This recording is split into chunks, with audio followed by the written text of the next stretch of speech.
চাকলা ধাম হলো বাঙালি হিন্দুদের একটি গুরুত্বপূর্ণ তীর্থ। হিন্দুদের বিশ্বাস অনুযায়ী এই তীর্থস্থান বাবা লোকনাথের জন্মভূমি। যদিও এই নিয়ে বিতর্ক রয়েছে, কিন্তু সেই বিতর্ক ভক্তদের ভক্তির পথে বাধা হয়ে দাঁড়ায়নি একটুও। কালীঘাট এবং দক্ষিণেশ্বর কালী মন্দিরের পরেই পশ্চিমবঙ্গের জনপ্রিয় ধর্মীয় স্থানগুলির মধ্যে একটি হলো চাকলা ধাম। সারা বছর ধরে হাজার হাজার ভক্তের আনাগোনা হয় এখানে। তবে বাবা লোকনাথের তিরোধান উৎসবের সময় অসংখ্য ভক্তের ভিড় হয়।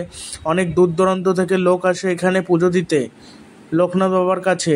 চাকলা ধাম উত্তর চব্বিশ পরগনা জেলার বসিরহাট থেকে 25 কিলোমিটার দূরে অবস্থিত।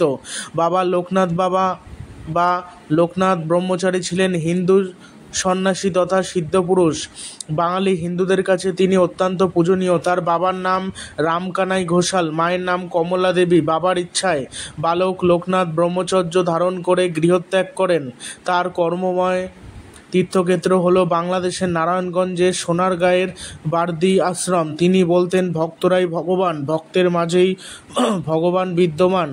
তার বিখ্যাত উক্তি, রণে বনে জলে জঙ্গলে যেখানেই পড়িবে আমাকে স্মরণ করিও, আমি রক্ষা করিব। ভক্তদের মনে সান্ত্বনা দেয় এই বলে। তার ভক্তেরা কোনো বিপদে পড়লে তা স্মরণ করেন। তবে তার জন্মস্থান নিয়ে একাধিক মতভেদ রয়েছে। কারো কারো মতে চাকলা ধামে জন্মেছিলেন, আবার কারো মতে কচুয়া ধামে জন্মেছিলেন। তবে ভক্তরা এই তর্কে না গিয়ে দুই স্থানেই তীর্থ করতে যান। রাজা নৃসিংহদেব চাকলা ধামের মন্দিরটি নির্মাণ শুরু করেন এবং পরে তার বিধবা স্ত্রী রানী শঙ্করী মন্দিরের কাজ নির্মাণ সম্পূর্ণ করেন।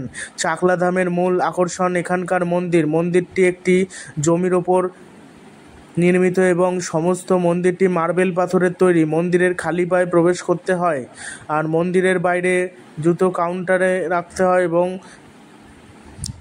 জুতো ফেরত নেওয়া অবধি জুতোর কুপন যত্নে রাখতে হয়। আর মন্দিরের ভিতরে কিন্তু ছবি তোলা যায় না। আর এই মন্দিরের চূড়ায় ব্রহ্মা বিষ্ণু মহেশ্বরের মূর্তি রয়েছে, আর প্রবেশ পথে রয়েছে বিশালাকার ষাঁড়ের মূর্তি। এই মন্দিরের মেঝেতে বসেও বেশ ভালো লাগে এবং এখানে কিন্তু বিভিন্ন অনুষ্ঠান হয়, উপনয়ন হয়, তারপর বিবাহ সম্পন্ন হয়, পৈতে হয়, বিভিন্ন রকম অনুষ্ঠান। পৈতার উপনয়ন একই, বিভিন্ন অনুষ্ঠান আর কি হয়। মুখে প্রসাদ হয়, অন্নপ্রাশনের অনুষ্ঠান, অনেকে এখানে গিয়ে আর কি মুখে ভাত দেয়। আর দূর দূরান্ত থেকে তো লোক আসেই। আর এখানে কিন্তু বেশ সুন্দর ভোগের প্রসাদও পাওয়া যায়। দুপুরবেলায় ভোগের প্রসাদ দেয়া হয়। সারা বছর ধরে এখানে লোকের আনাগোনা থাকে। বছরের যে কোনো সময় এখানে যেতে পারা যায়। তবে উৎসবের সময় মন্দির আরও সুন্দরভাবে সেজে ওঠে। বাবা লোকনাথের তিরোধান উৎসবের সময় অসংখ্য ভক্তের ভিড় হয়। এছাড়াও জন্মাষ্টমী উৎসবে বিশেষ আয়োজন হয়। ভোগের লাইনের বাইরে সেলস কাউন্টার আছে, যেখানে লোকনাথ বাবার ছবি, বই, অডিও, সিডি বিক্রি করা হয়। এছাড়া এখানে গ্রামের মানুষ মন্দিরের বাইরে টাটকা সবজি বিক্রি করে। এই সবজি অত্যন্ত সস্তা। আর এই মন্দিরে যখন আর কি যেদিন আর কি লোকনাথ বাবার জন্মতিথি, ওই দিনকে যেমন ভিড় হয়, অন্য দিন কিন্তু অতটা ভিড় হয় না। অন্য দিন ভিড় থাকে মোটামুটি, কিন্তু ভালোই লোকের কিন্তু সমাগম হয়। অনেক লোকে কিন্তু এখানে যায়, পুজো দেয় বাবার কাছে এবং মনের কথা সব খুলে বলে এবং সমস্যা কিন্তু দূর করে দেয় লোকনাথ বাবা। এই হলো লোকনাথ বাবার সবই বিস্তারিত বললাম। ভিডিওটি ভালো লাগলে চ্যানেলটি সাবস্ক্রাইব করে দেবেন এবং ভিডিওটি শেয়ার করবেন। আর কে কে এই চাকলায় ঘুরতে গেছে সেটাকে অবশ্যই কমেন্ট বক্সে জানাবেন।